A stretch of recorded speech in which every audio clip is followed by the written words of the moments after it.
नमस्कार साथियों, स्वागत है आपका बैंकर साथी चैनल में। साथियों, इस वीडियो में डिस्कस करेंगे जेआईबी के पेपर 3 की यूनिट 28 जिसका नाम है procedure and redressal of grievances. और यहाँ हम बैंकिंग ओम्बड्समैन की बात कर रहे हैं। तो बैंकिंग ओम्बड्समैन में ग्राउंड ऑफ कंप्लेंट क्या होते हैं,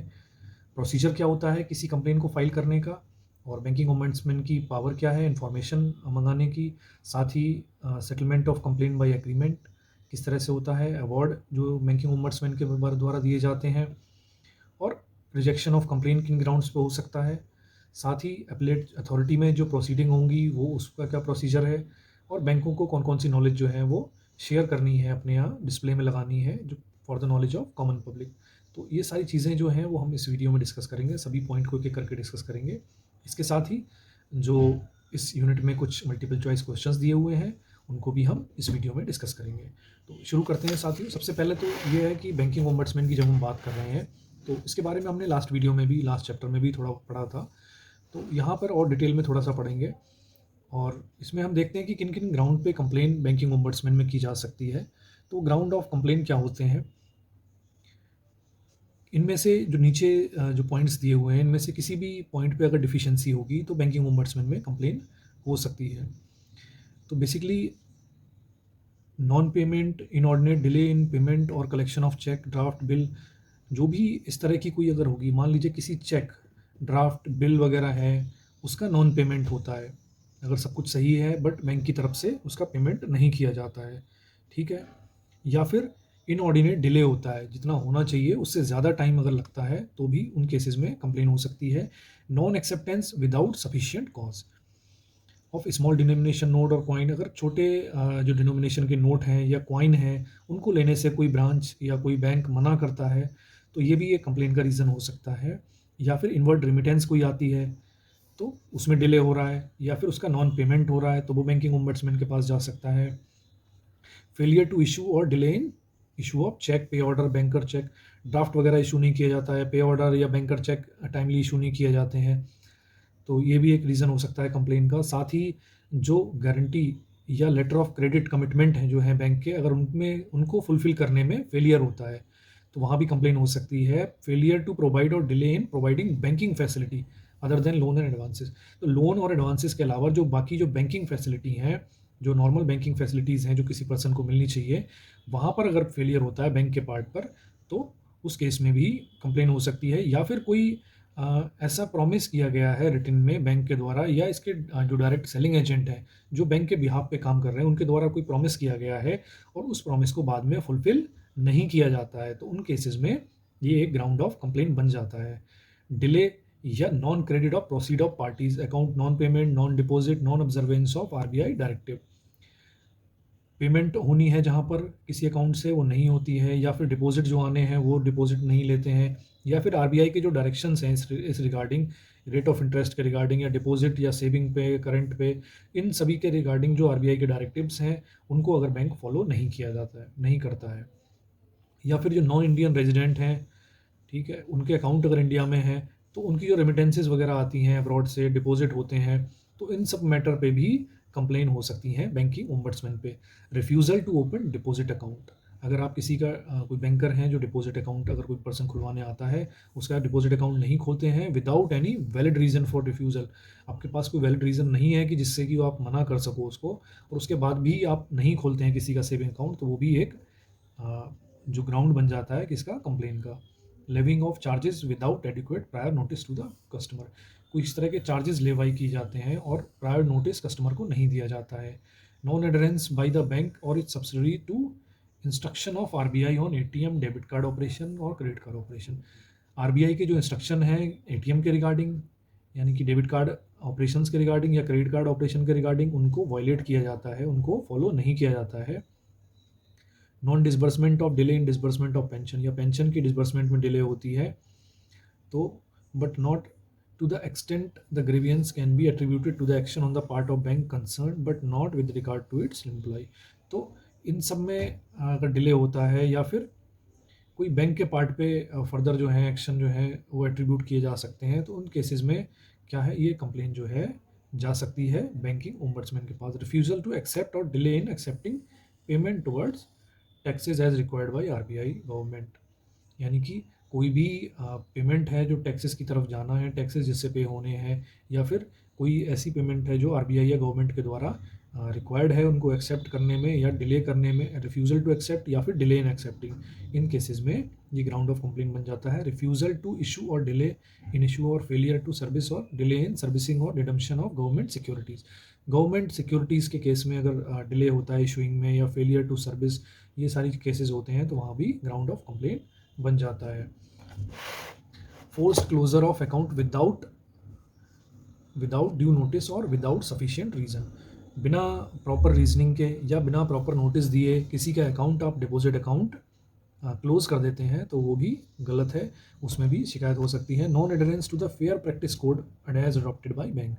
जो फेयर प्रैक्टिस कोड हैं जो बैंक के द्वारा अडॉप्ट किए जाते हैं उनका भी नॉन एडरेंस होता है, उनको फॉलो नहीं किया जाता है, that could be a ground for complain under ombudsman scheme. Any other matter relating to violation of the directive issued by RBI in relation to banking services, banking services से related कोई भी directive जो issue किए गए हैं by the RBI उनका violation होता है, उस केस में जो है ग्राउंड ऑफ कंप्लेन हो जाता है। Complain concerning loans and advances में also be filed only in so far as they relate to the following. अब बैंकिंग हमने जनरल बैंकिंग या डिपॉजिट के केस में कौन कौन से ग्राउंड पे हो सकती हैं वो हमने देख ली, बट लोन्स एंड एडवांसेस के केस में कुछ एक ग्राउंड है जहाँ पर इन कंप्लेन कोई पर्सन कर सकता है। या तो आरबीआई के डायरेक्टिव्स हैं इंटरेस्ट रेट पे, वो उनका ऑब्जर्वेंस नहीं होता है, उनको नहीं माना जाता है बैंक के द्वारा। ऐसे ही सैंक्शन में डिले होता है डिसबर्समेंट में या non observance of prescribe time schedule for disposal of loan application. Sanction में अनड्यू डिले यानी कि ज़रूरत से ज़्यादा उनको लेट किया जाता है या डिसबर्समेंट नहीं किया जाता है बहुत समय तक, या फिर जो प्रिस्क्राइब टाइम शेड्यूल है जिसमें लोन एप्लीकेशन डिस्पोज हो जानी चाहिए, जो दिया हुआ है टर्न अराउंड टाइम जिसे कहते हैं, उस टाइम में वो काम उसका नहीं होता है। सैंक्शन में या डिसबर्समेंट में उनको प्रिस्क्राइब टाइम शेड्यूल को फॉलो नहीं किया जाता है, तो उस केस में भी पर्सन जा सकता है ओम्बड्समैन के पास में। Non acceptance of application for loans without furnishing valid reason to the applicant, किसी कोई लोन एप्लीकेशन आती है आप उसको एक्सेप्ट नहीं करते हैं, बैंक उसको एक्सेप्ट नहीं करता है without furnishing valid reason to the applicant, बिना कोई वैलिड रीज़न एप्लीकेंट को दिए, तो वो भी एक कंप्लेन का ग्राउंड है। Non observance of any other direction instruction of the RBI as may be specified by it from time to time. अब इसके अलावा इन तीन जो स्पेसिफिक चीज़ें दी हैं, इनके अलावा कोई भी और ऐसा डायरेक्टिव जो आरबीआई के द्वारा समय समय पर जो जारी किए जाते हैं उनमें से कोई भी अगर जो डायरेक्शन है उसको बैंक फॉलो नहीं करता है, then it could be a ground of complaint under banking ombudsman. The banking ombudsman may also deal with such other matter as may be specified by RBI from time to time in its behalf. तो एक तो हमने देख लिया तीन चीज़ों में, तीन ग्राउंड में बेसिकली हम इसको डिवाइड कर सकते हैं जो कंप्लेंट्स होती हैं। या तो एक जनरल कंप्लेन है जो नॉर्मल जो बैंकिंग है, सेविंग से रिलेटेड या चेक एटीएम से रिलेटेड या फिर पे ऑर्डर चेक ड्राफ्ट वगैरह से रिलेटेड, वहाँ पर अगर किसी तरह के इश्यूज़ होते हैं वो शिकायतें ओम्बड्समैन के पास जाती हैं। दूसरा है हमारा लोन से रिलेटेड कुछ एक ग्राउंड्स हैं जहाँ पर शिकायतें ओम्बड्समैन के पास जाती हैं। तीसरा है कि कोई भी स्पेसिफाइड अगर आरबीआई ने इन दोनों के अलावा कोई और अगर ऐसा आरबीआई को ओम्बड्समैन को कुछ पावर दे रखी है जिन मैटर को वो डील करेगा, तो उनकी शिकायतें भी, उन मैटर्स को भी ये सुन सकते हैं। अब आता है प्रोसीजर फॉर फाइलिंग कंप्लेन। अब एक बार हमने देख लिया किन किन ग्राउंड पे कंप्लेन हो सकती है, तो मान लीजिए कोई कंप्लेन अगर ओम्बड्समैन के पास आती है तो वो किस तरह से की जाएगी। कोई कंप्लेन अगर ओम्बड्समैन के पास फाइल करनी है तो उसका क्या प्रोसीजर होगा, किस तरह से वो कोई पर्सन कंप्लेन कर सकता है ओम्बड्समैन के पास। Any person who has a grievances against a bank relating to the banking services for reason as detailed above. कोई पर्सन है जिसके कुछ ग्रीवियंसेस हैं बैंक के अगेंस्ट में, तो वो किस रिलेटेड में, बैंकिंग सर्विसेज के रिलेटेड में, रिलेशन में, तो वो क्या करेगा, या तो खुद या अपने किसी ऑथराइज रिप्रेजेंटेटिव के द्वारा, other than an advocate, advocate के अलावा कोई और ऑथराइज रिप्रेजेंटेटिव, एडवोकेट वहाँ पर अलाउड नहीं है, तो एडवोकेट के अलावा या तो वो स्वयं कंप्लेन करे या फिर अपने किसी रिप्रेजेंटेटिव को भेजे, बट एडवोकेट को नहीं भेज सकता। और उसके द्वारा वो क्या कर सकता है, make complain to the banking ombudsman within whose jurisdiction the branch और office of the bank complain against is located. तो अगर मान लीजिए कोई पर्सन है जिसको कोई पर्टिकुलर ब्रांच है उससे कुछ कंप्लेन है, उस कंप्लेन को उस बैंक को जहाँ पर वो लोकेटेड है जहाँ पर वो संस्था लोकेटेड है, वो ब्रांच ऑफिस जिसके अगेंस्ट वो कंप्लेन करना चाहता है, वो ऑफिस जहाँ पर लोकेटेड है, तो उस एरिया के जो वो एरिया जो है जिस ओम्बड्समैन के जुरिडिक्शन में आता है, वहाँ पर वो कंप्लेन कर सकता है। Complaint arising out of operation of credit card shall also be filed before the banking ombudsman within whose jurisdiction billing address of the complainant is। अब उसके केस में जहाँ क्रेडिट कार्ड की बात हो रही है, तो वहाँ पर जिस बैंकिंग ओम्बड्समैन के एरिया में क्या आता है, जो एड्रेस ऑफ कंप्लेनेंट आता है, वहाँ पर वो कंप्लेन कर सकता है। The complain shall be in writing duly signed by complainant. Writing में कंप्लेन करनी है और ड्यूली वो क्या होनी चाहिए, साइंड बाई कंप्लेनेंट। साइन जो है वो कंप्लेनेंट साइन करेगा और हिज ऑथराइज रिप्रेजेंटेटिव। तो कंप्लेनेंट करेगा या उसका ऑथराइज रिप्रेजेंटेटिव उस पर साइन करेगा, रिटन में कंप्लेन दी जाएगी। और ये एनेक्सर ए में स्पेसिफाई किया हुआ है उसका structure. A of the scheme and shall state clearly particular. तो इन सब मतलब उसका जो प्रोसीजर है पूरा जो स्पेसिफाइड है किस तरह से वो कंप्लेन की जाएगी, और उस कंप्लेन में क्या है क्लियरली ये सारी जो चीज़ें हैं, ये पर्टिकुलर जो हैं वो उसमें मेंशन होने चाहिए। Name and address of complainant, जो कंप्लेन कर रहा है उसका नाम और एड्रेस होना चाहिए। जिस ब्रांच या ऑफिस या bank office of bank against which complainant made, उसका भी नाम और एड्रेस होना चाहिए। कहाँ पे भाई कौन कंप्लेन कर रहा है, ये उसमें होना चाहिए। किस ब्रांच ऑफिस के अगेंस्ट या बैंक के अगेंस्ट आप कंप्लेन कर रहे हैं, उसका भी नाम और पूरा एड्रेस होना चाहिए। साथ ही फैक्ट उसमें दिया होना चाहिए कि किस फैक्ट की वजह से, किस इंसिडेंट की वजह से आप कंप्लेन कर रहे हैं, क्या रीज़न है उसका, और नेचर और एक्सटेंट की आपको जो लॉस हुआ है कंप्लेनेंट को, जो शिकायत करता है उसको जो लॉस हुआ है या नुकसान हुआ है वो किस नेचर का है और किस एक्सटेंट तक उसको लॉस हुआ है। और the relief sought from the banking ombudsman, किस तरह की रिलीफ या किस तरह की मदद वो बैंकिंग ओम्बड्समैन से चाहता है। तो ये पांचों चीज़ें जो हैं क्लियरली उसकी शिकायत में, उसके जो कंप्लेन है उसमें मेंशन होनी चाहिए। No complain to the banking ombudsman shall lie unless, कोई भी कंप्लेन बैंकिंग ओम्बड्समैन के पास नहीं आएगी unless the complain had before making a complain to the banking ombudsman made a written representative the bank and either the bank has rejected the complaint or complainant had not received any reply for more than 1 month। तो bank के पास जो ombudsman के पास में complain तभी जाएगी जब ombudsman के पास कंप्लेन करने से पहले उस पर्सन ने क्या किया हो, उस पर्सन ने बैंक को कंप्लेन किया हो। पहले वो बैंक में कंप्लेन करेगा, पहले बैंक में कंप्लेन करेगा, उसके बाद अगर उसकी कंप्लेन या तो रिजेक्ट कर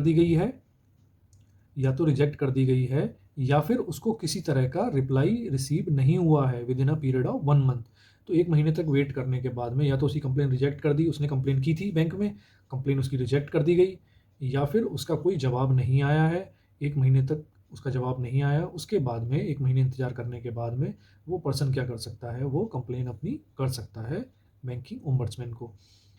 the complain is not made later than 1 year after the cause of action has arisen. जो भी कॉज ऑफ एक्शन है, जिसकी वजह से जो इंसिडेंट जो हुआ है, उसके 1 साल के अंदर उसको कंप्लेन करनी है। Complain is not in respect of the same subject matter which was settled through the office of banking ombudsman in previous proceeding. जो कंप्लेन है वो ऐसा तो नहीं है पहले कोई सेम मैटर पहले बैंकिंग ओम्बड्समैन ने सेटल कर दिया, उसको निपटा दिया, दोबारा से वही चीज़ दोबारा से कंप्लेन आ रही है, तो ऐसा नहीं होना चाहिए। ये इस तरह की कंप्लेन नहीं जाएंगी। The complain does not pertain to the same subject matter for which any proceeding before any court law has forum is pending और डिग्री इज अवार्ड। अब मान लीजिए जिस मैटर को लेकर कंप्लेन आप बैंकिंग ओम्बड्समैन में करने जा रहा है कोई पर्सन, और वो सेम मैटर उसने क्या कर रखा है, किसी कोर्ट में भी वो मैटर चल रहा है। तो अगर किसी कोर्ट में या ट्रिब्यूनल में कहीं अगर वो मैटर चल रहा है ऑलरेडी, तो उसको बैंकिंग ओम्बड्समैन के सामने नहीं लाना है, बैंकिंग ओम्बड्समैन उसको नहीं सुनेंगे।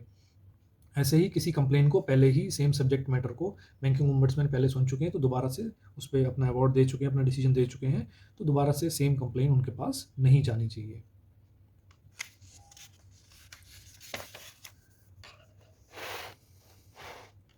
नेक्स्ट क्या है हमारा कि जो कंप्लेन है वो फ्रेबुलस और वेक्सीशियस इन नेचर, यानी कि फैक्ट के बेसिस पे होना चाहिए। कोई ऐसा नहीं है गलत सलत कुछ कंप्लेन उसकी कर रखी है। एग्जैक्ट मीनिंग साथियों इनका अभी मुझे ध्यान नहीं है, इनको देखना पड़ेगा क्या है फ्रेबुलस और वेक्शियस इन नेचर। बट इनको देख के जो समझ में आता है कुछ इनका कि ना वेग नहीं होनी चाहिए, प्रॉपर फैक्ट पे आधारित होनी चाहिए। ऐसे ही किसी को मान लीजिए बैंक को केवल परेशान करने के लिए कंप्लेंट नहीं होनी चाहिए, बेस्ड ऑन फैक्ट होनी चाहिए। It is made before the expiry of the period of limitation prescribed under the Indian limitation act 1963 for such claim. और जो लिमिटेशन एक्ट है हमारा, इंडियन लिमिटेशन एक्ट 1963, उसमें जो लिमिट एक्सपायरी पीरियड दिया हुआ है लिमिटेशन का, उसके एक्सपायर होने से पहले ही इस तरह का कोई क्लेम, अगर उससे रिलेटेड कोई क्लेम है तो क्या है वो लिमिटेशन एक्ट में जो लिमिटेशन पीरियड दिया हुआ है उसके एक्सपायर होने से पहले ये केस पहुंचना चाहिए ओम्बड्समैन के पास। Power to call for information. अब मान लीजिए एक बार हमने सबसे पहले ये देख लिया कि किन केसेस में क्या क्या ग्राउंड बनते हैं जो कंप्लेन के ग्राउंड हैं, जिन ग्राउंड्स पे कंप्लेन बैंकिंग ओम्बड्समैन से की जा सकती है। नेक्स्ट हमने देखा कि प्रोसीजर क्या होगा कंप्लेन करने का, किस तरह से कंप्लेन की जाएगी। अब तीसरा है हमारा power to call for information. अब बैंकिंग ओम्बड्समैन के पास में ये पावर है कि वो और ज़्यादा इन्फॉर्मेशन मांग सकता है। अगर उन्हें डिसीजन लेने के लिए और उसकी डेप्थ में जाना है तो और ज़्यादा इन्फॉर्मेशन मांग सकता है। The banking ombudsman may require the bank named in the complainant or any other related bank to provide any such information or furnish certified copy of any document relating to the subject matter of the complainant that is or is alleged to be possession of bank। तो banking ombudsman के पास ये power है कि अगर मान लीजिए कोई कंप्लेनेंट ने कोई कंप्लेन की है तो उससे रिलेटेड, उस कंप्लेन से रिलेटेड अगर कोई डॉक्यूमेंट है या कोई इन्फॉर्मेशन है तो वो ऐसी इन्फॉर्मेशन या ऐसा डॉक्यूमेंट बैंक से मांग सकता है। In the event of the failure of a bank to comply with the requisition without any sufficient cause, the banking ombudsman may draw the inference that the information, if provided or copies if furnished, would be unfavorable to such bank। और अगर banking ombudsman ने मान लीजिए कोई जानकारी या कोई information या कोई डॉक्यूमेंट अगर बैंक से मांगे और बैंक ने वो उसको प्रोवाइड नहीं किए बिना किसी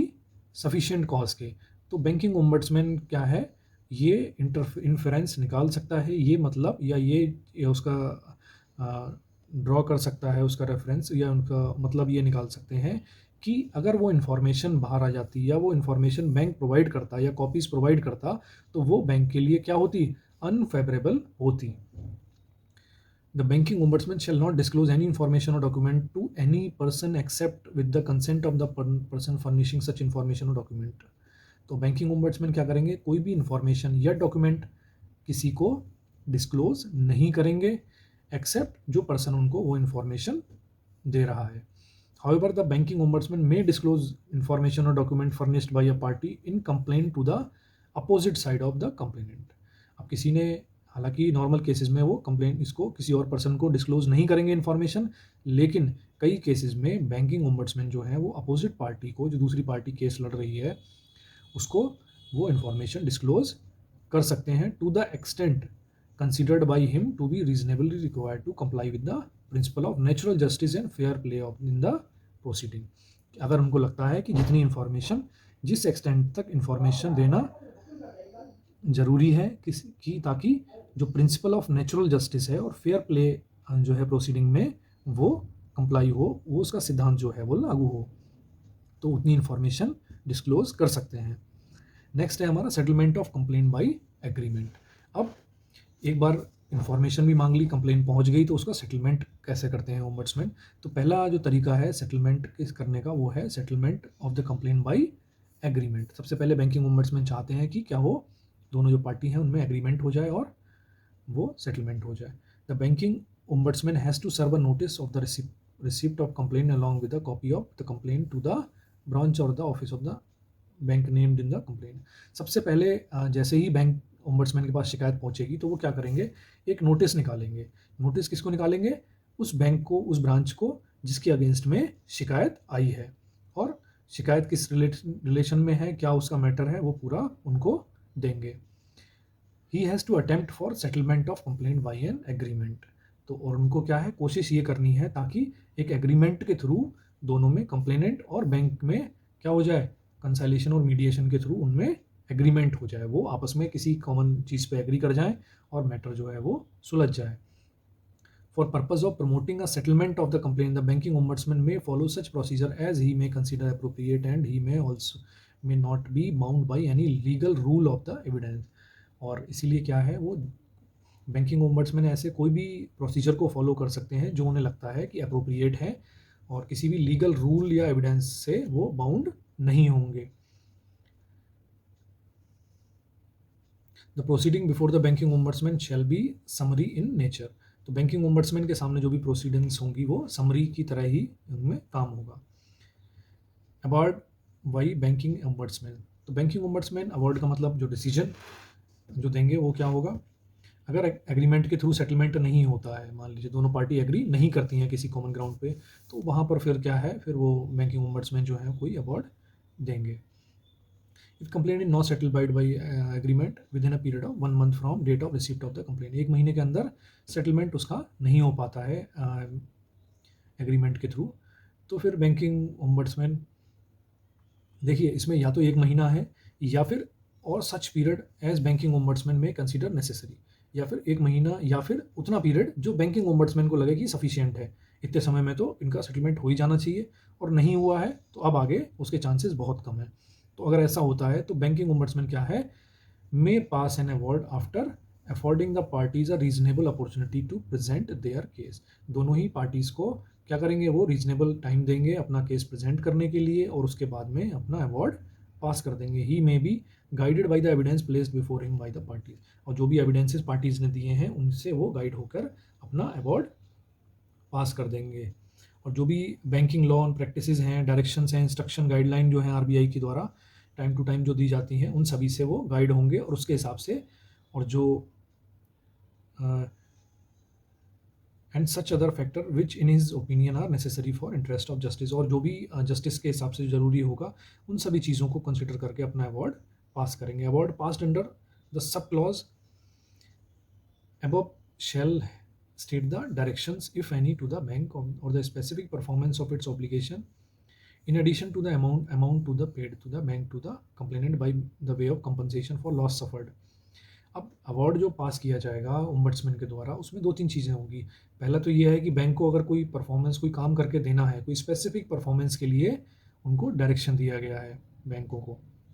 उस पर्टिकुलर बैंक को, और उसके अलावा अगर कोई कंपनसेशन भी अगर उन्होंने दिया है कंप्लेनेंट को, तो किसके लिए, जो भी उसने लॉस सफ़र किया है किसकी वजह से, बैंक के किसी डायरेक्शन की वजह से, किसी काम की वजह से, तो उसको भी कंपनसेशन जो अवार्ड किया है वो भी उसमें मेंशन होगा। Banking ombudsman shall not give any direction in award unless under sub clause above regarding payment of compensation in excess to what is necessary to cover the loss. और जो भी बैंकिंग ओम्बड्समैन जो हैं, जो क्या करेंगे, जो अवार्ड पास करेंगे, जो कंपनसेशन के लिए जो ऑर्डर देंगे, वो किससे, उससे ज़्यादा नहीं होना चाहिए जितना एक्चुअल लॉस किसी पर्सन को हुआ है, एक्चुअल लॉस से ज़्यादा नहीं होना चाहिए। 2 एज दैट, या फिर 20 लाख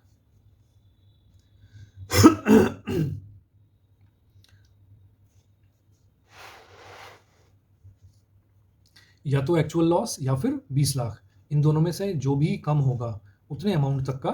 जो अवार्ड है, उतना कंपनसेशन तक बैंकिंग ओम्बड्समैन अनाउंस कर सकते हैं, दे सकते हैं कंप्लेनेंट को। In case of complaint relating to credit card operation the banking ombudsman shall take into account of loss of complainant time expense. अब उस केस में अगर कोई मान लो क्रेडिट कार्ड से रिलेटेड अगर कोई कंप्लेन है, तो वहाँ पर बैंकिंग ओम्बड्समैन जो है वो ये भी अकाउंट करेंगे अपने डिसीजन लेते समय, इस चीज़ का भी ख्याल रखेंगे कि कंप्लेनेंट का जो टाइम वेस्ट हुआ है, एक्सपेंस उसको लगा है कंप्लेन करने में, या हरासमेंट उसका हुआ है, मेंटल जो उसको टॉर्चर हुआ है, तो ये कंप्लेनेंट ने जो सफ़र किया है, तो इन सब चीज़ों को ध्यान में रखते हुए जो कंपनसेशन है वो 1 लाख से ज़्यादा नहीं होना चाहिए। शैल नॉट एक्सीड 1 लाख, मतलब इन ग्राउंड पे जो एक्सपेंस, जो कंपनसेशन होगा, मेंटल हरासमेंट, टाइम वेस्ट और वो सब जो है, इन सब चीज़ों पे जो बेस्ड कंपनसेशन होगा वो 1 लाख से ज़्यादा नहीं होना चाहिए। A copy of award shall be sent to the complainant and the bank named in the complainant. और जो भी डिसीजन है वो दोनों पार्टीज़ को भेजा जाएगा, यानी कि जिसने कंप्लेन की है और जो क्या है, जो रिसीविंग एंड पे है, जो बैंक है, उसको भी इसकी कॉपी भेजी जाएगी। Award shall not be binding on bank against which it is passed unless the complainant furnishes to it within a period of 30 days from the date of receipt of the copy of the award a letter of acceptance of the award in full and final settlement of his claim in the matter। अच्छा, अब ये साथियों एक important point है, कोई भी award जो banking ombudsman ने दे दिया वो उस पर्टिकुलर बैंक पे बाइंडिंग नहीं है। कब तक बाइंडिंग नहीं होगा? जब तक जो कंप्लेनेंट है जिसने कंप्लेन की है उसको भी एक कॉपी अवार्ड की मिली है, डिसीजन की एक कॉपी उसको भी मिली है। तो वो क्या करेगा, जब तक वो अपना एक letter of acceptance of the award in full and final, है ना, of the his claim in the matter, तो वो जब तक ये लिख के नहीं देगा कि इस पर्टिकुलर केस में या इस पर्टिकुलर जो इंसिडेंट था जिसमें मैंने क्या किया था, इस मैटर पे जो मैंने कंप्लेन की थी, उसमें जो बैंकिंग ओम्बड्समैन का डिसीजन है उसको मैं पूरी तरह से मानता हूँ, और क्या है, मैं उसके जो फुल एंड फाइनल सेटलमेंट अपने क्लेम का, उसको जो भी अवार्ड है उसको मान लेता हूँ। तो इस तरह का एक्सेप्टेंस लेटर एक जो जब वो फर्निश करेगा उसके बाद ही ये डिसीजन जो है बैंक पे बाइंडिंग होगा। अगर कंप्लेनेंट एक्सेप्ट नहीं करता है जो अवार्ड बैंकिंग ओम्बड्समैन ने दिया है, उस अवार्ड को कंप्लेनेंट एक्सेप्ट नहीं करता है and fail to furnish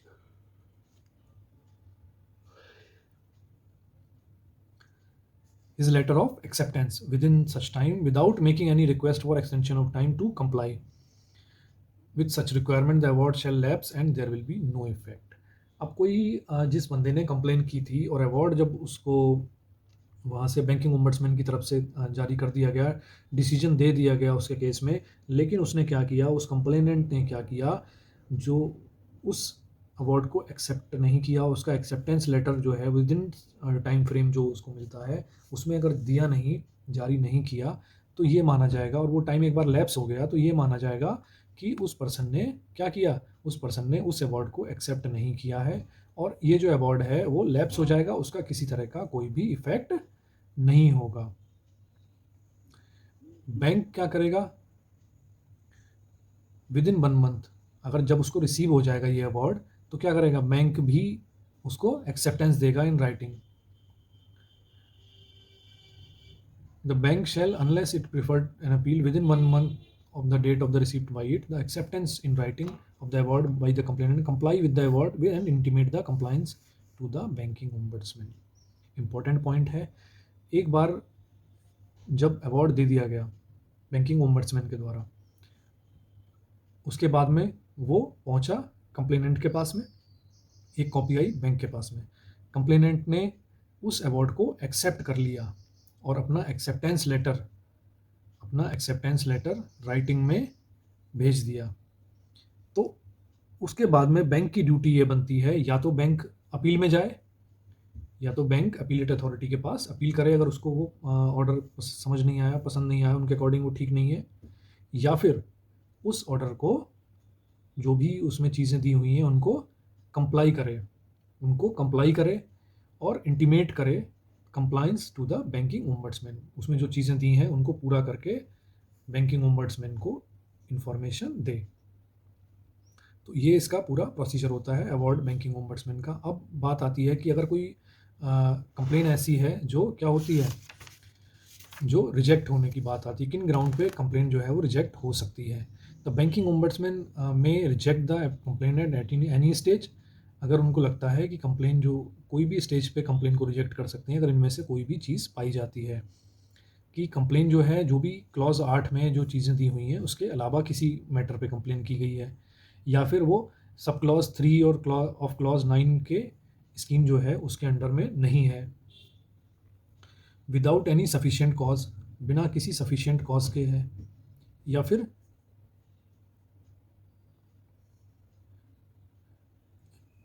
other than what is made, यानी कि banking ombudsman may reject the complain at any stage if it appear to him that complain made is, जो कंप्लेन की गई है वो क्या है, other than what is made under clause 8 of the scheme,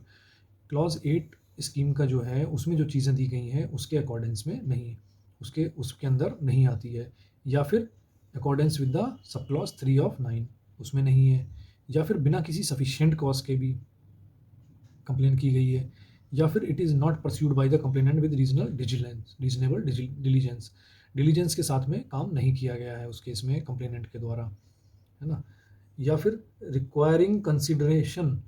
of elaborate documentary or oral evidence and the proceeding before the banking ombudsman are not appropriate for adjudication of such complaint। पूरी information, पूरी जो evidence है, oral evidence, documentary evidence, वो सब नहीं दिए गए हैं और उसके बिना उस शिकायत पे आगे प्रोसीडिंग नहीं हो सकती। तो अगर वो नहीं दिए गए हैं तो तब भी वो क्या कर सकते हैं, उसको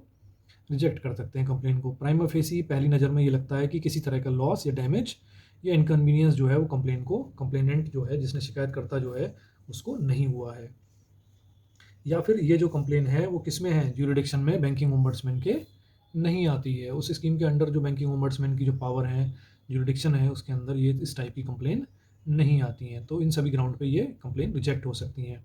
या फिर क्या होता है, बैंकिंग ओम्बड्समैन किसी भी स्टेज पे अगर लगता है उन्हें, if after consideration the complain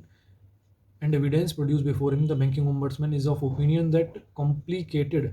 nature of the complainant require consideration of elaborate documentary and oral evidence, and the proceeding before the banking ombudsman are not appropriate for adjudication of such a complainant. The decision of the banking ombudsman in this regard shall be final and binding on the complainant of the bank. दूसरा क्या है कि अगर banking ombudsman को ये लगता है कि ये जो केस है ये काफ़ी कॉम्प्लिकेटेड है, इसमें कई तरह के जो डॉक्यूमेंट्री और ओरल एविडेंसेस की ज़रूरत पड़ेगी और ये अप्रोप्रिएट नहीं है बैंकिंग ओम्बड्समैन के सामने आने के लिए, प्रेजेंट होने के लिए, तो इस ग्राउंड पे भी बैंकिंग ओम्बड्समैन उस पर्टिकुलर कंप्लेन को रिजेक्ट कर सकता है। और ये इस तरह की जो अगर रिजेक्शन होता है तो ये फाइनल होगा और बाइंडिंग होगा कंप्लेनेंट पे। अब अपीलेट अथॉरिटी के सामने जाके किस तरह की प्रोसीडिंग्स होती हैं। एनी प्रोसीडिंग, कोई भी पर्सन है जिसको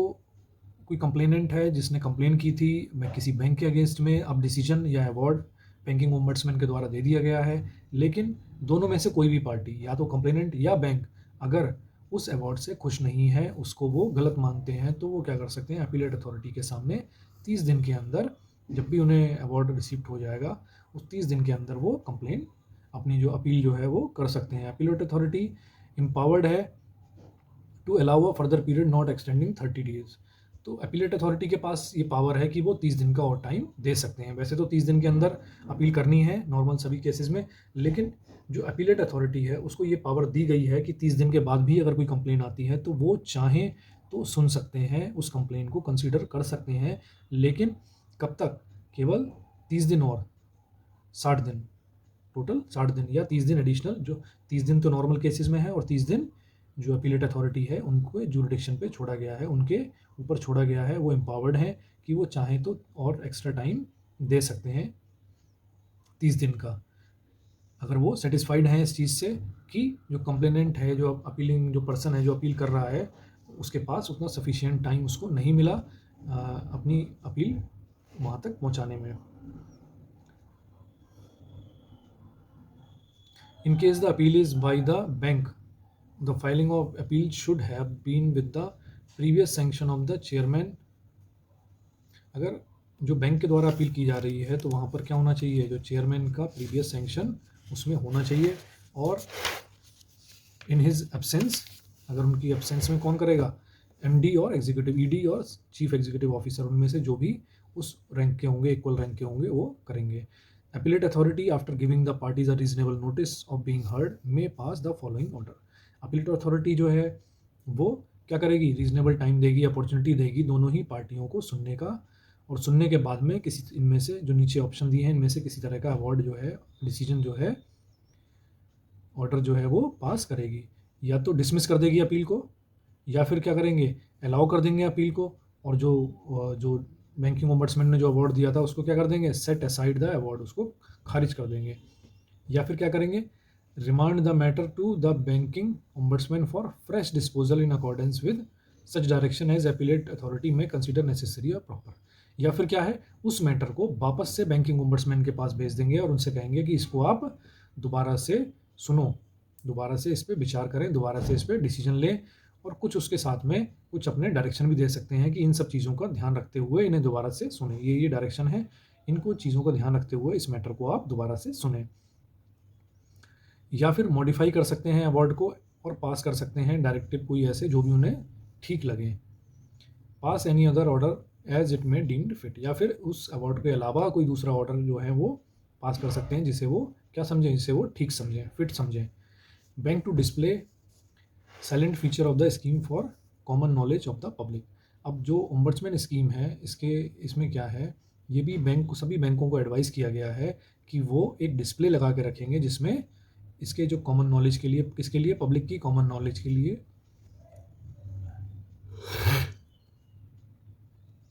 एक डिस्प्ले लगा के रखेंगे जिसमें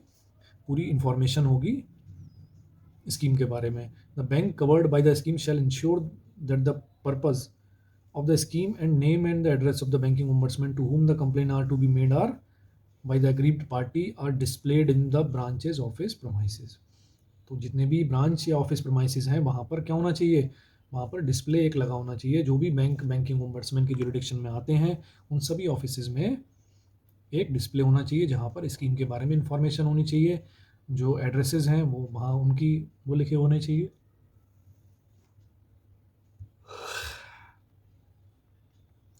जहाँ पर जो एग्रीव्ड पर्सन है वो शिकायत कर सकता है। The banks covered by the scheme are required to ensure that a copy of the scheme is made available with the designated officer of the bank for perusal in the office premises of the bank. और इसकी scheme की पूरी copy जो है वो available होनी चाहिए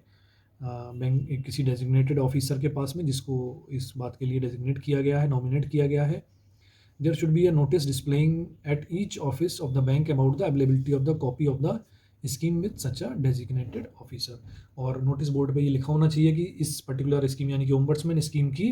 जो पूरी कॉपी है, पूरी इन्फॉर्मेशन है वो सच एंड सच ये जो ऑफिसर हैं इनके पास में अवेलेबल है। The banks covered by the scheme are required to appoint nodal officer at the regional zonal office में एक नोडल ऑफिसर बनाना है ना, जो कि इन्फॉर्म करेंगे respective office of banking ombudsman. The nodal officer appointed shall be responsible for representing bank and furnishing information to the banking ombudsman in case of complaint filed against the bank. और हर एक जो bank हैं जो इस scheme में cover हैं वो अपने जो है रीजनल या जोनल ऑफिस लेवल पर क्या करेंगे, किसी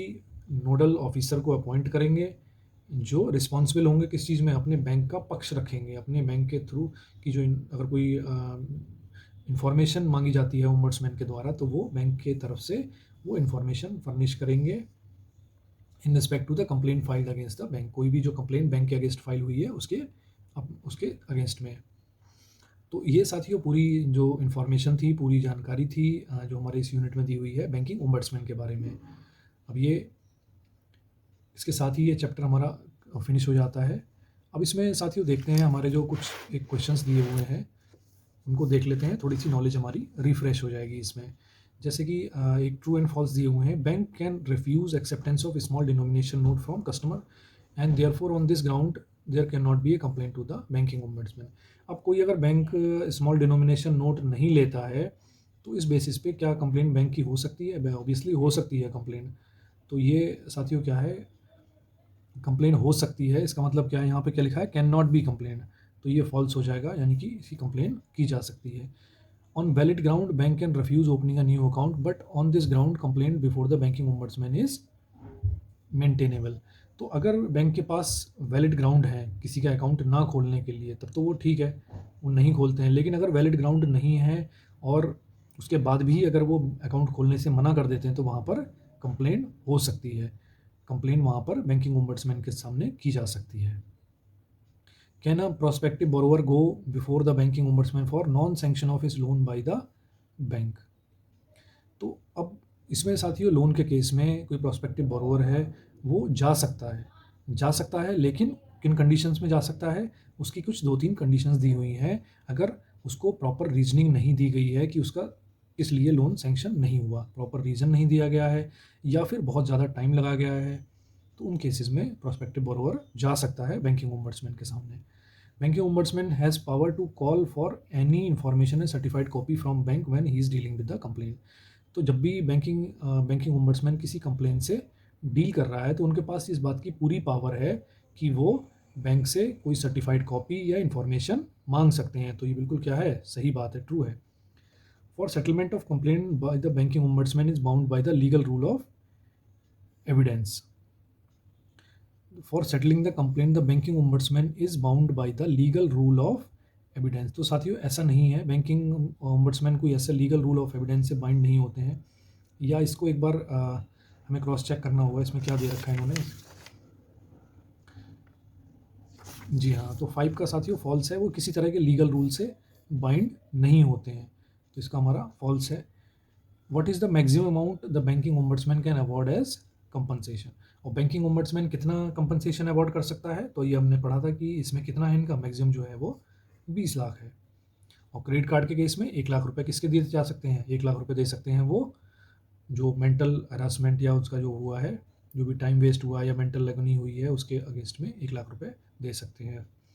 limitation period for filing the review application award by the banking ombudsman is, तो अगर जो भी कोई अगर अवार्ड अगर बैंकिंग ओम्बड्समैन ने दिया है और उससे कोई पर्सन खुश नहीं है, तो वो अगर जाएगा अपीलेट अथॉरिटी में, तो विद इन 30 डेज उसके पास 30 दिन का टाइम उसके पास है, 30 दिन में ही जाएगा। हालांकि उसके बाद भी अपीलेट अथॉरिटी चाहे तो एक्सेप्ट कर सकती है, बट वो उनके डिस्क्रिप्शन पे है। बट लिमिटेशन पीरियड हम बात करें तो अगर जो टाइम पीरियड की बात करें तो वो 30 दिन है। Can a customer from whose account someone fraudulently has withdrawn money make a complaint before the banking ombudsman, तो